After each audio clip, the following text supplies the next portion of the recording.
विद्यार्थी मित्रांनो, आता आपण पाठ 19वा शिकणार आहोत। पाठाचं नाव आहे समसमान खर्च। एका गावात पांडुरंग नावाचा म्हातारा गृहस्थ आपल्या 3 मुलांसोबत राहत होता। पांडुरंगाकडे 9 एकरांचा शेतीचा बागायती तुकडा होता। एक जुने 6 खोल्यांचे मोठे घर होते। पांडुरंग कायम शेतात काम करायचा। त्याच्या मेहनतीमुळे घरदार अन्नधान्याने भरलेले असायचे। पाहता पाहता मुले मोठी झाली।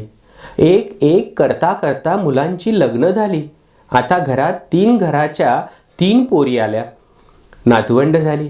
पांडुरंग मनाने सुखावला होता। आता तो शेतीकडे दुर्लक्ष करायचा। मोठा मुलगा खूप मेहनती होता। तो दिवसभर शेतात राबायचा।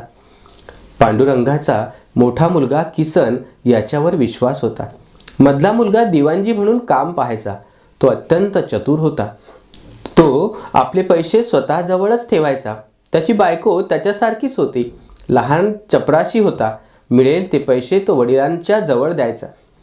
ही सगळी परिस्थिती पाहून पांडुरंग आणि त्याची बायको शोभाच्या नजरेसमोरून जात नव्हती। त्यांना मधल्या मुलाचा स्वार्थी स्वभाव पटत नव्हता। त्याचं कायम आपली मुले, मुलांना चांगले कपडे, चांगले खायला, लहान मुलाचा असेल तो खर्च करण्याचा स्वभाव यावर उपाय करणे गरजेचे होते। एके दिवशी आपल्या 3ही मुलांना जवळ बोलावले। घरात होणाऱ्या खर्चाचा ताळेबंद तयार केला।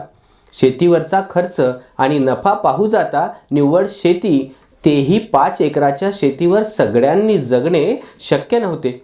लहानाचा पगार तुटपून जा, त्यावरच घरातला येणारा जाणारा पाहुणा, दूध, भाजी, प्रवास असा खर्च व्हायचा। मधल्या मुलाचा मात्र खर्चच दिसत नव्हता। आता त्याने जमा केलेली निव्वळ रक्कम मोठ्या लहान भावाला द्यावी, अन्यथा घरात समसमान पैसे द्यावे। आता तो घाबरला। पैसे जमा नाही म्हणाला। पांडुरंग चिडला आणि म्हणाला, घरात समान खर्च करायचा असेल तरच इथे राहा, अन्यथा स्वतःची मुले घेऊन वाटेल तिथे बस्तान बसवा। मात्र या घरावर आणि शेतीवर कोणताच हक्क सांगायचा नाही। वडिलांचा रागाचा सूर पाहून मोठा मुलगा किसन पुढे आला आणि म्हणाला, बाबा, यानंतर घरात 3 भावंडांकडून समान पैसे घरखर्च किंवा इतर खर्चांकरिता देऊ।